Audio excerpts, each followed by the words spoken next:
Vou botar aí para gravar. Abra sua Bíblia comigo, mas é só para abrir mesmo por enquanto, só para você ter marcado aí na sua palavra. Evangelho de Lucas, capítulo 16. Lucas 16, a partir do verso 19.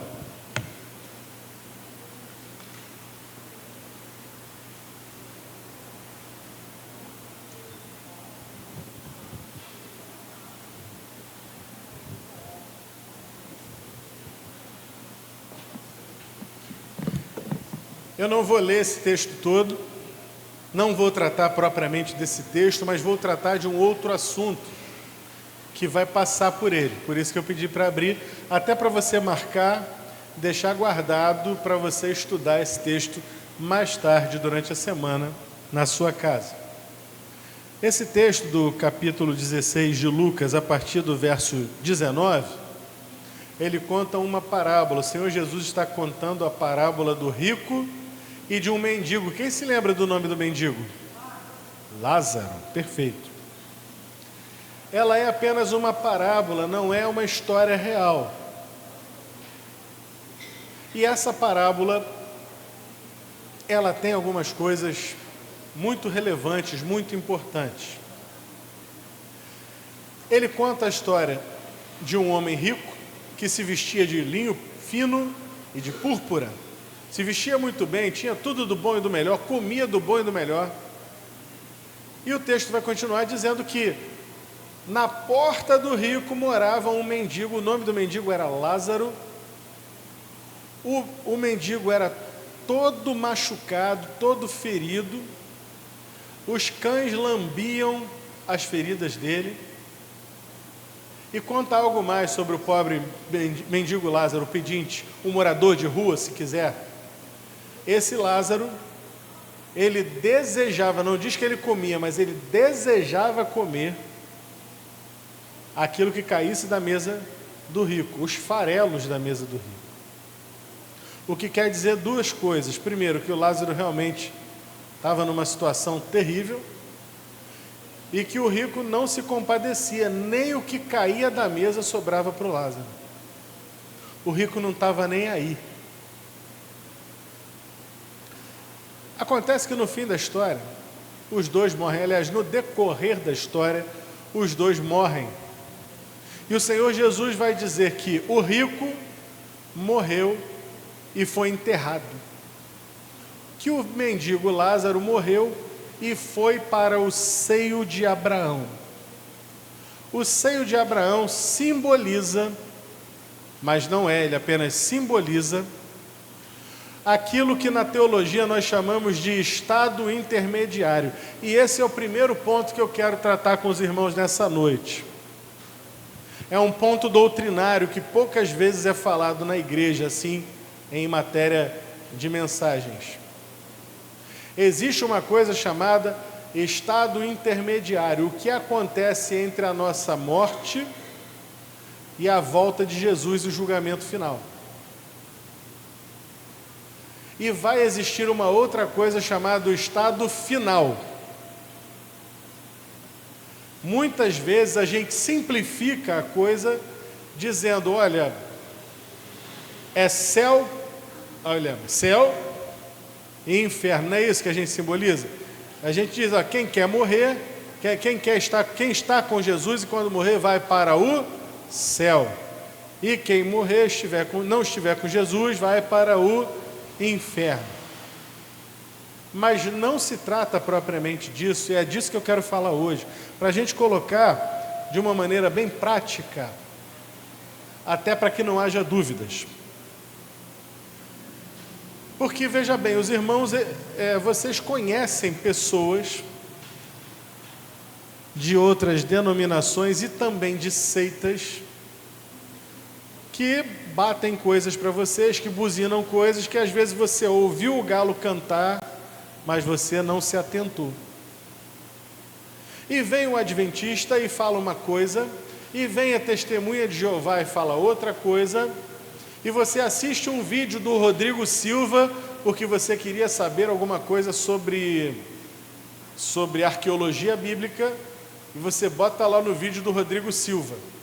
Aí vai no vídeo do Rodrigo Silva, que não é crente, ele é adventista, e lá na doutrina adventista ele vai dizer uma coisa completamente diferente. Por exemplo, os adventistas dizem que não existe essa coisa de inferno. O inferno não existe.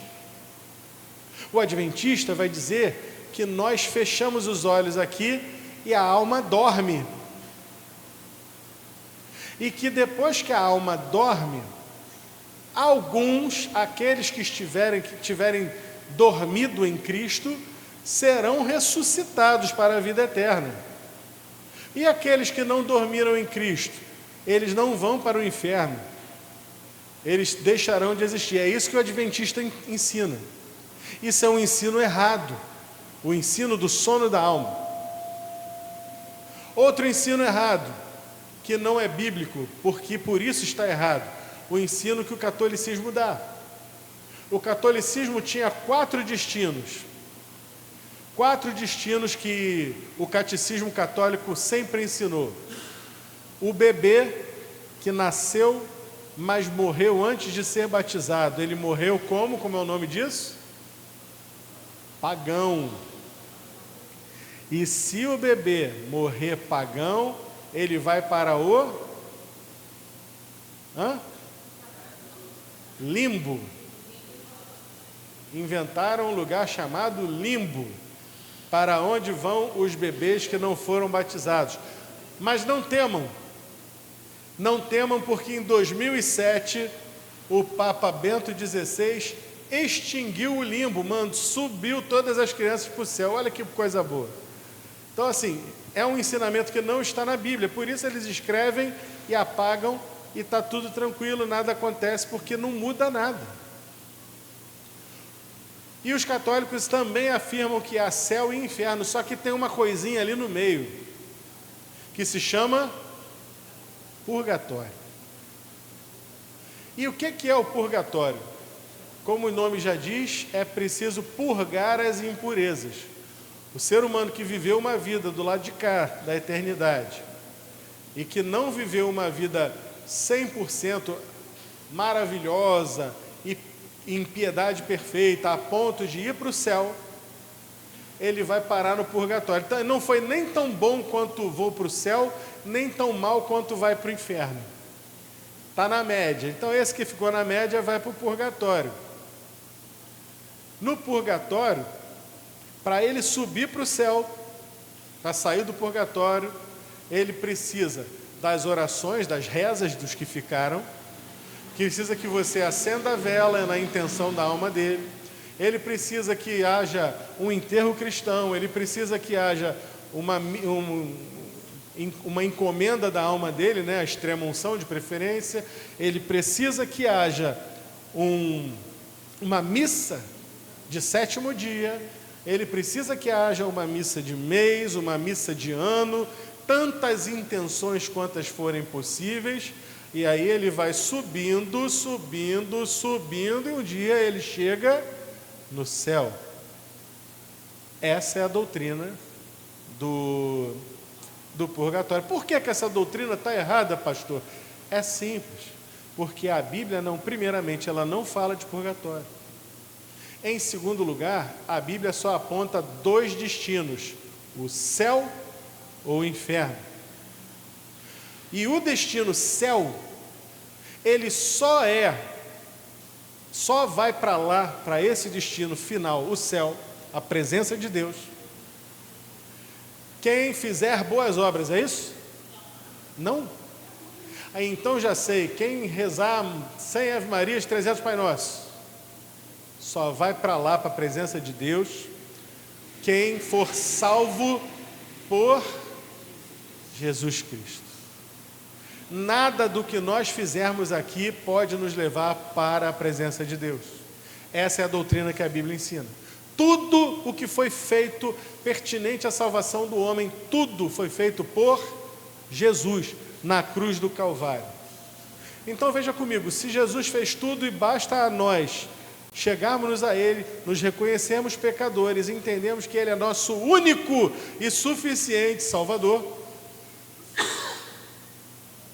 então você há de concordar comigo que eu não preciso das orações dos santos nem de lá e nem de cá.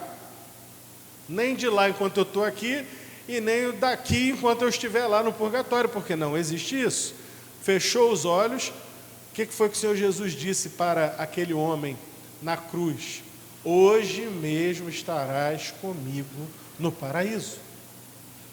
O destino é dado por Jesus. Veja por que é tão importante a gente tocar nesses assuntos. Mas voltando aqui a esse texto que eu não estou lendo, mas estou comentando, do rico e do Lázaro. O Lázaro fechou os seus olhos e foi para o seio de Abraão, que representa o lugar de gozo, de prazer na presença de Deus. E o rico, ele foi para um lugar de tormento, de sofrimento, de calor, de sequidão. Mas isso ainda não é o inferno e isso ainda não é o céu. Aliás, isso é o chamado estado intermediário da alma. O que a Bíblia de fato então ensina sobre o estado intermediário da alma? Todos nós, se fecharmos os nossos olhos para essa vida hoje, abriremos os nossos olhos. Aqueles que são de Jesus, que creem que Jesus é seu único, suficiente Salvador, esses que entregaram a sua vida a Ele, estarão não dormindo o sono da alma, mas estarão acordados, despertos, vivos, conversando, compreendendo o que está passando à sua volta e sendo consolados pelo Senhor. Mas aqueles que, por algum motivo, se recusarem a receber Jesus, da mesma forma não estarão dormindo, estarão num lugar de terrível sofrimento e total falta de esperança. Não haverá esperança para esse lugar. Mas como eu disse, isso ainda é o estado intermediário. No estado final, o que falta para o estado final? Um hino nos explica isso. Quando se fizer chamada, lá estarei. Quando Cristo lá do céu, a sua trombeta, como é que é? Quando Cristo, sua trombeta lá do céu fizer tocar, quando o dia muito glorioso lá romper, e aos remidos desta terra meu Jesus se incorporar e fizer-se então chamada, lá estarei. É isso que diz o hino, e é isso que diz a Bíblia. Naquele grande dia, você está querendo cantar essa música, né? Eu também fico louco, amo essa música. Mas a gente vê isso acontecer quando Jesus vier, quando Ele vier, quando a trombeta tocar, e quando o Filho do Homem, que hoje está sentado ao lado do Pai, aguardando o Pai dizer, é chegada a hora, e Ele virá sobre as nuvens do céu, e Ele virá, a Bíblia diz, o Apocalipse diz que Ele virá sobre um cavalo branco, e o nome pelo qual cavalga é Verbo de Deus, e sobre a sua coxa está escrito um nome, Rei dos Reis, Senhor dos Senhores, e Ele virá. E se Jesus, quando nasceu como um bebezinho naquela manjedoura, dividiu a história entre antes e depois dele, agora haverá uma nova divisão, a história vai se dividir, o universo agora vai se dividir. Antes ele dividiu a história, antes de Cristo e depois de Cristo. Agora o universo, o próprio universo vai ser dividido. E agora nós vamos para Apocalipse, capítulo 20. O estado final de todas as coisas. Não apenas o estado intermediário.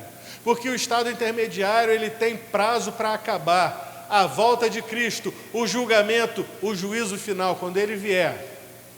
E tudo aquilo que está no Apocalipse se cumprir. Naquele grande dia, o inferno de fato será inaugurado. Porque sim, a Bíblia fala que existe um inferno.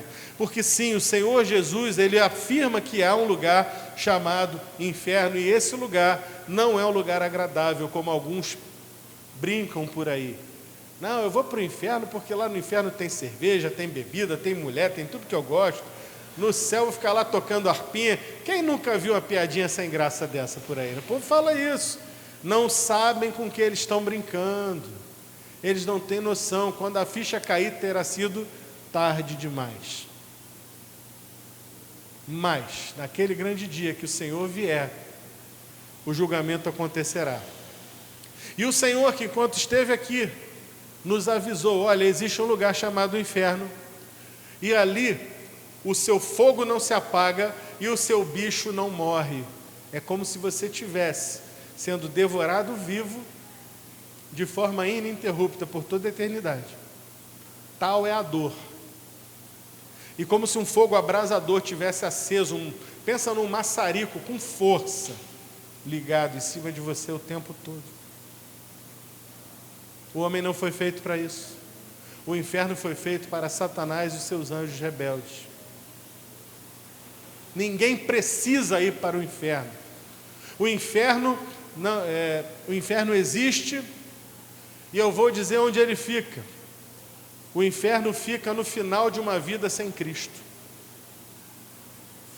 E a Bíblia então vai nos ensinar, aqui em Apocalipse, Raíssa, Apocalipse capítulo 20, versículo 10. O estado final, aquilo que a gente pode chamar efetivamente de inferno, é isso aqui, ó.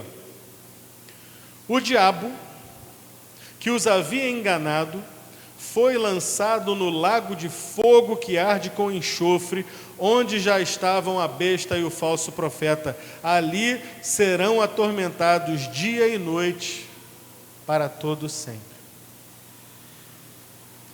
Quem quer ir para lá agora, para o inferno, sofrer isso tudo, dá um glória. Pois é. Os irmãos estão entendendo a seriedade da coisa. Existe esse lugar. Existe esse lugar. E ele está no final de uma vida sem Cristo. No final de uma vida que foi sempre rebelde, que não quis receber Jesus, não quis se dobrar, mas não adianta não querer se dobrar hoje, porque queira ou não queira, ao final da história, todo joelho se dobrará e toda a língua dos que estão no céu, na terra e debaixo da terra, os mortos, vão ter que se dobrar. E antes de ir pagar a sua pena, vão ter que dizer: Jesus Cristo é o Senhor. Ele é o Senhor.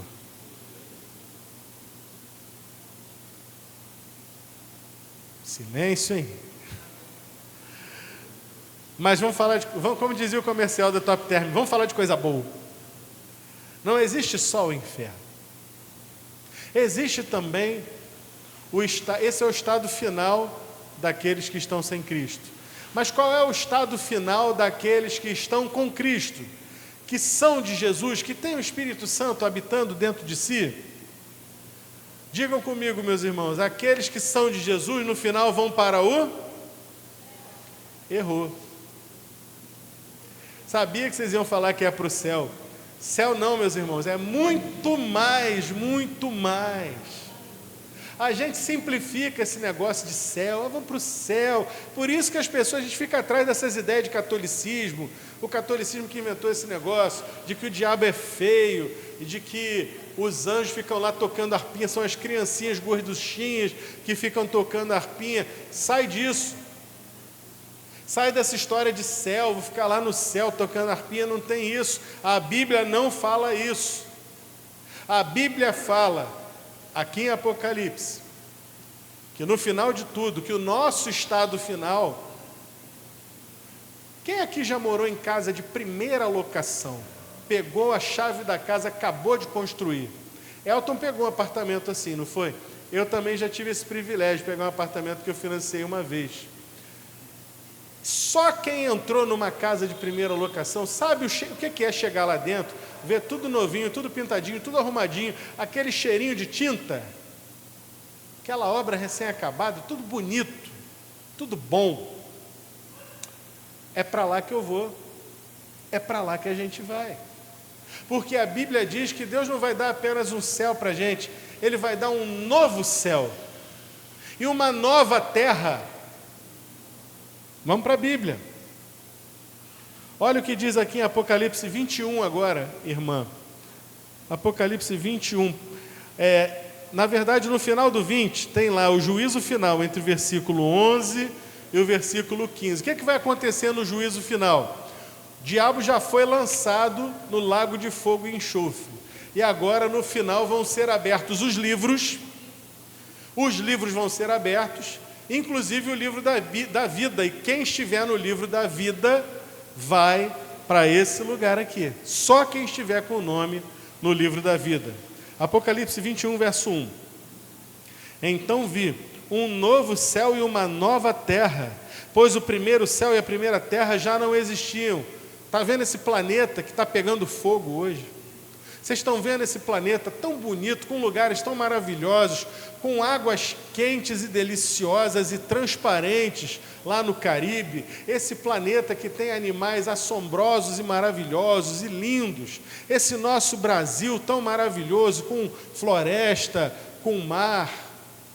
Tudo isso vai ser demolido, destruído, porque Deus não vai dar para nós uma coisa velha, usada, desgastada, uma terra que bebeu tanto sangue de tanta gente inocente. O céu e a terra se desfarão. Aliás, isso já estava previsto. Passará o céu e a terra, mas a minha palavra, diz o Senhor, dura para sempre. Então ele vai dar um novo céu e uma nova terra, porque o primeiro céu, esse que a gente olha para ele todo dia, e a primeira terra, que é essa que a gente está pisando agora, deixaram de existir, já passaram. E o mar também já não existia, ou seja, acabou todos os elementos, o mar, a terra e também o próprio céu. Como eu falei no começo aqui, não sei se você prestou atenção, mas vou repetir, quando o Senhor Jesus veio a esse mundo, Ele dividiu a história entre antes dele e depois dele. E agora, Ele vai dividir o universo. Existiu uma terra antes do juízo final, e agora vai existir um novo céu e uma nova terra depois do juízo final. E é para lá que nós vamos. E o que é que vai ter nesse novo céu e nessa nova terra? Verso 2: E vi a cidade santa, a nova Jerusalém, que descia do céu da parte de Deus, como uma noiva belamente vestida para o seu marido. Ouvi uma forte voz que vinha do trono e dizia: Vejam, o tabernáculo de Deus está no meio do seu povo. Deus habitará com eles, e eles serão o seu povo. O próprio Deus estará com eles. Onde é que isso aqui vai nos remeter? Como é que a Bíblia começa? No princípio criou Deus os céus e a terra. Houve um princípio, houve toda uma criação, céus, terra, todas as coisas, o homem. E o que havia nesse céu e terra novinhos em folha, homem e mulher criados? Havia comunhão. Deus estava com Adão e com Eva todos os dias na viração da tarde. Ele estava ali com Adão e também com Eva. Foi assim que começou a história. E havia uma árvore lá no meio do jardim, a árvore da vida. Não confunda com a árvore do pecado, que era a árvore do conhecimento do bem e do mal, tá? Havia uma outra árvore lá que era a árvore da vida. Deus disse: não coma da árvore do bem, do conhecimento do bem e do mal. Todas as outras árvores, inclusive a árvore da vida, podia comer, mas o homem comeu da árvore da vida, comeu justamente a que não podia. O que vai acontecer agora? Nós temos um novo céu e uma nova terra, ou seja, voltamos para Gênesis. Nós temos Deus tendo comunhão com o ser humano. Opa, voltamos para Gênesis. Agora o Senhor está no centro, Ele está presente. Ele não vem mais na viração da tarde, mas Ele agora faz parte daquilo. Ele está com os seus. O que é que nós vamos herdar? Nós vamos herdar a presença de Deus. A nossa maior herança não é o céu com ruas de ouro e pereré parará. A nossa maior herança é a própria presença viva ali de Deus conosco. Você pode imaginar o que é isso? Não dá, por mais que a gente queira imaginar, é pouco. A nossa imaginação é muito pequena e muito infértil e muito pecaminosa. Mas é essa a promessa, Ele habitará conosco. Olha o verso 4, outra promessa deliciosa. Ele já estará com a gente ali, mas Ele lhes enxugará dos olhos toda lágrima, e não haverá mais morte, nem tristeza, nem choro, nem dor. Todas essas coisas passaram para sempre. Acabou.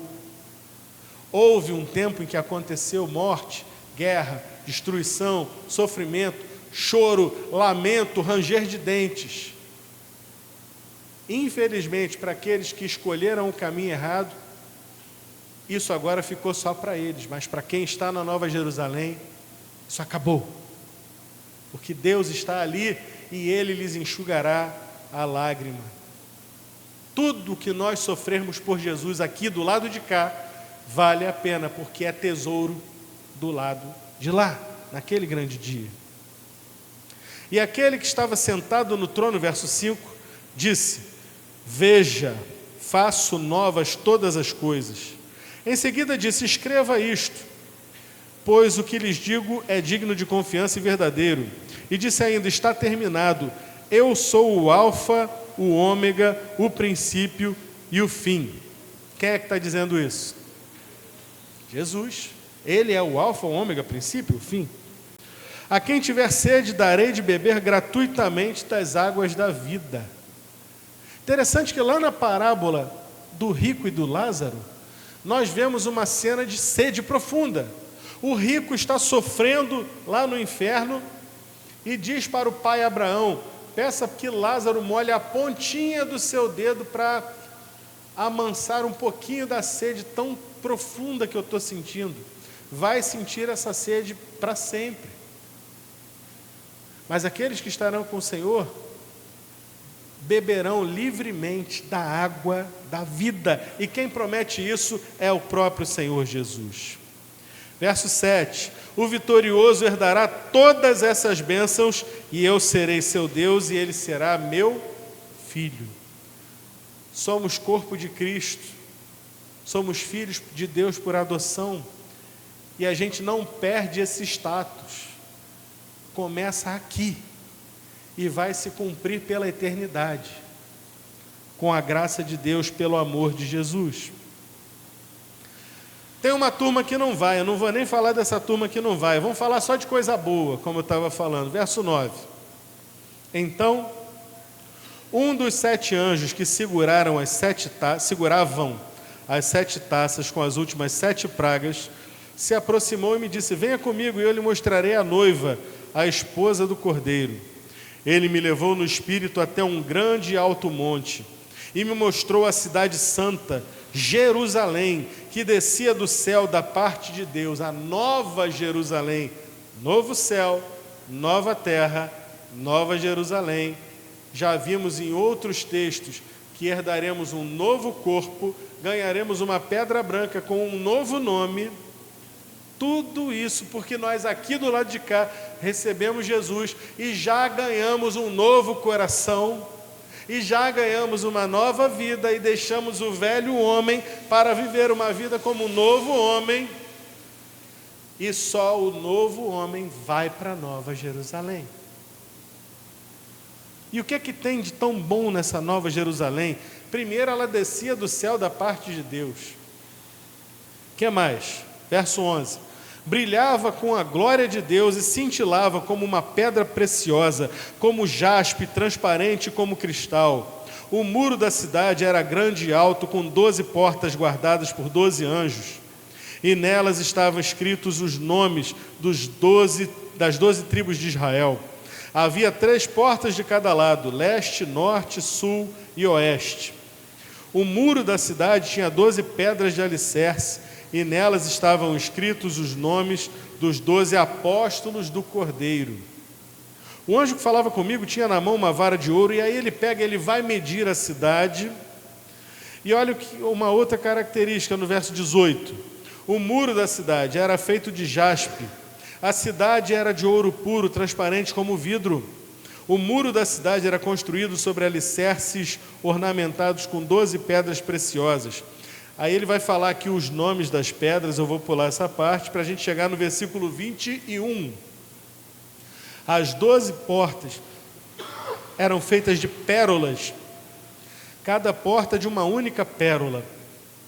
E a rua principal era de ouro puro, transparente como vidro. Não vi templo algum na cidade, pois o Senhor Deus, o Todo-Poderoso e o Cordeiro são seu templo. A cidade não precisa de sol nem de lua, porque não vai faltar luz, porque a glória de Deus a ilumina, e o Cordeiro é a sua lâmpada.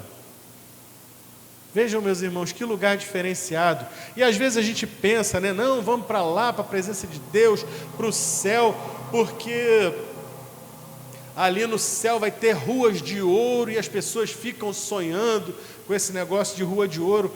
Meus irmãos, não é que seja literal, que as ruas sejam literalmente de ouro, mas entendam a demonstração aqui bem clara da diferença entre o céu e a terra que nós vivemos hoje e o novo céu e a nova terra. O ouro, aqui onde nós moramos hoje, nessa terra, ele é muito cobiçado, ele tem muito alto valor e ele dá muito trabalho para tirar. O sujeito fica lá dias e dias e dias cavando e molhando e lavando e sei lá o que, trabalhando ali com a peneira, com a bateia, para tirar uma merrequinha de pó de ouro. O ouro é um metal muito raro, por isso ele é muito caro, lei da oferta e da demanda, no céu e na terra. Mas no novo céu e na nova terra, aquilo que nós hoje ralamos tanto para conseguir, aquilo que nós hoje valorizamos tanto porque é muito raro, está demonstrado que vai ser algo assim que vai sobrar.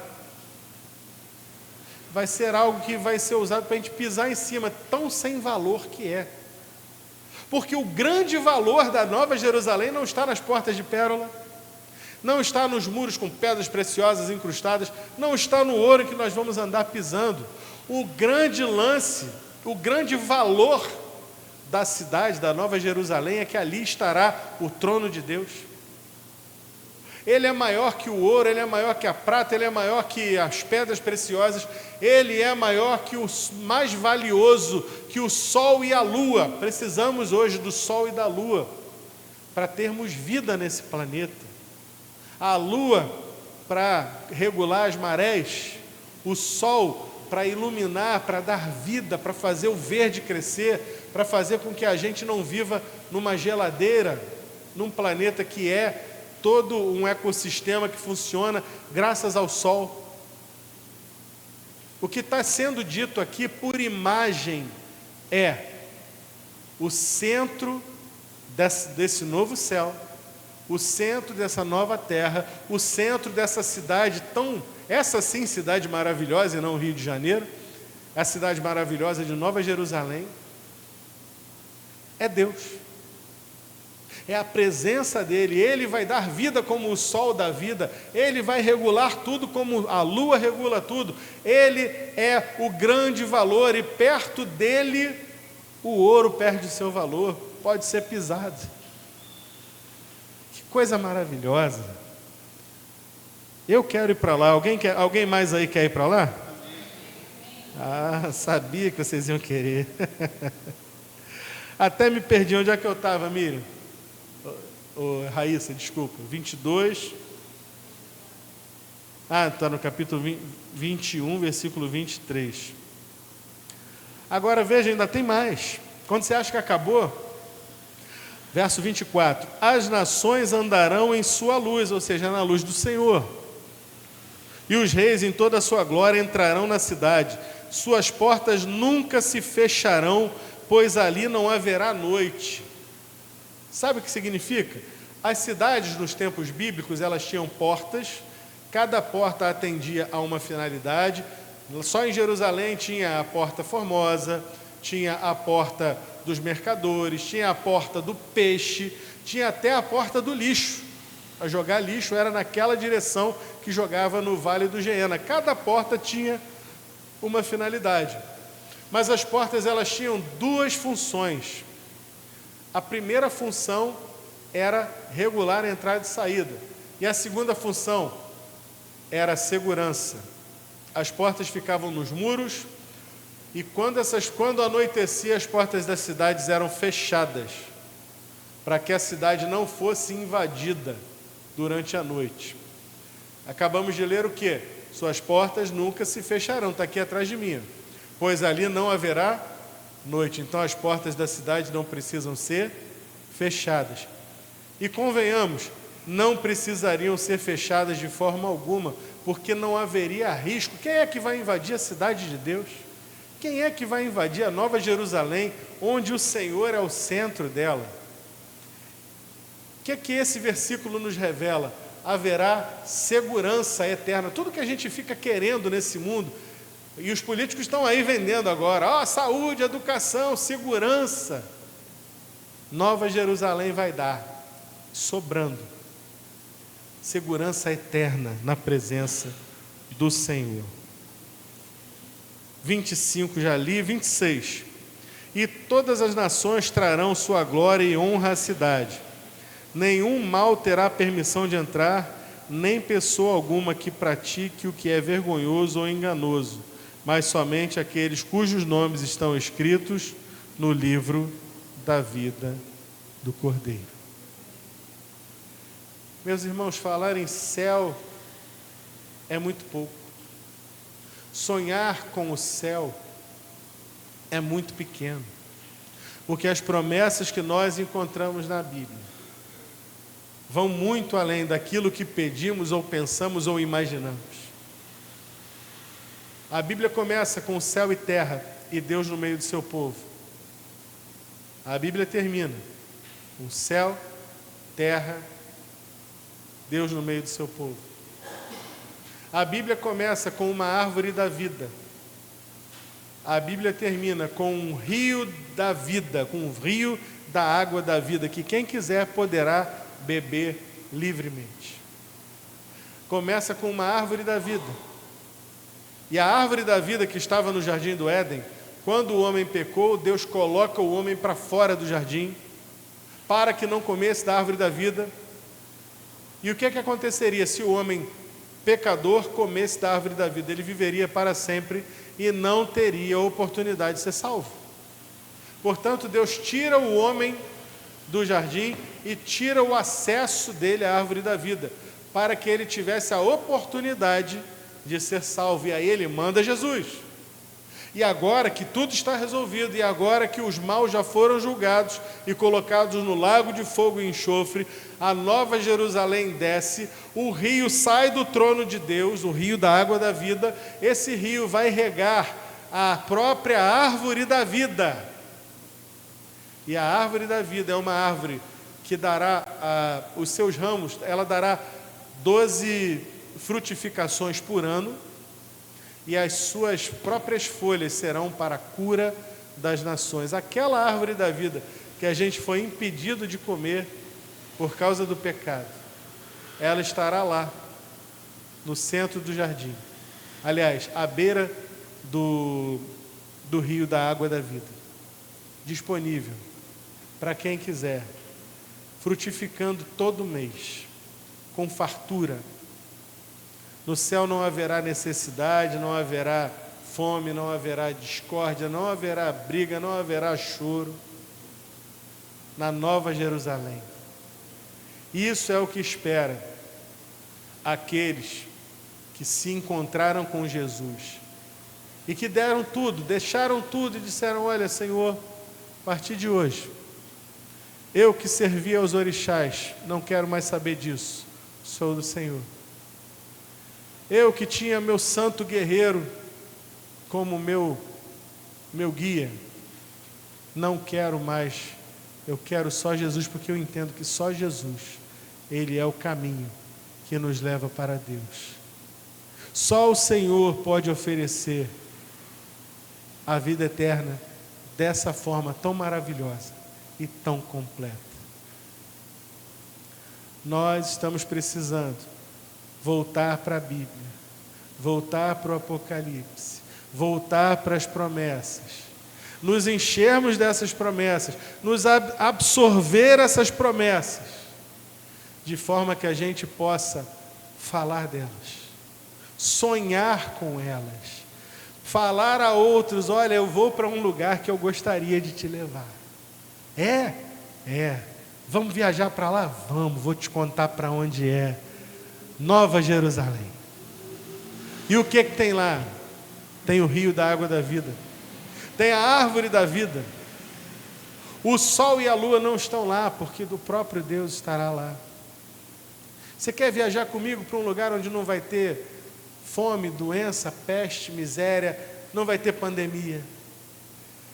Irmão, não vai ter político no céu. Olha que coisa boa. Na Nova Jerusalém não vai ter campanha de eleição, não vai ter mentiroso. Coisa boa. Sonhe com isso, releia esses textos, leve para sua casa, mastigue, rumine, trabalhe esse texto, sonhe com a vida eterna na presença do Senhor. E a partir daí, reveja a sua vida cristã. Eu tenho vivido como alguém que vai morar nesse lugar. Eu sou um morador da Nova Jerusalém. Eu tenho vivido como tal. Eu tenho convidado outros para conhecer esse empreendimento tão maravilhoso. Ou eu estou guardando só para mim, ou eu estou esquecido.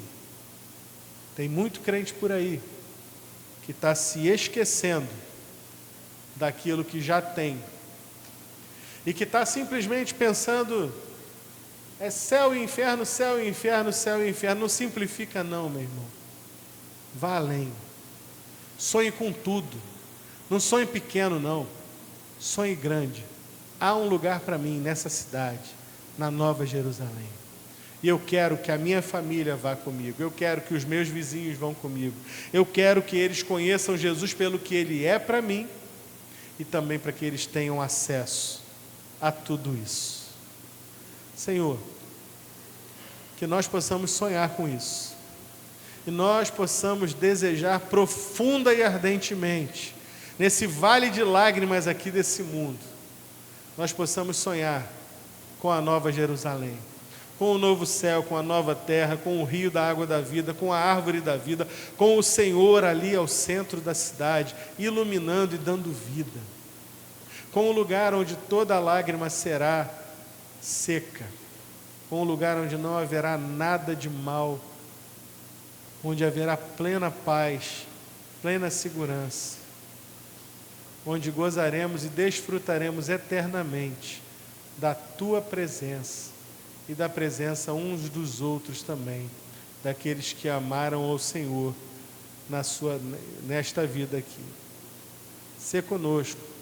Se há alguém aqui, meu Pai, que ainda tem alguma dúvida, ou que ainda não fez essa decisão por Jesus, que o Teu Espírito Santo possa tocar o coração, e que haja mudança de fato, uma mudança de orientação na alma, na mente, no espírito, no coração, para que essa pessoa também vá viver conosco, lá nesse novo céu e nessa nova terra. Sê conosco, em nome de Jesus, por quem oramos. Amém. Depois disso tudo, vamos louvar ao Senhor, não é não?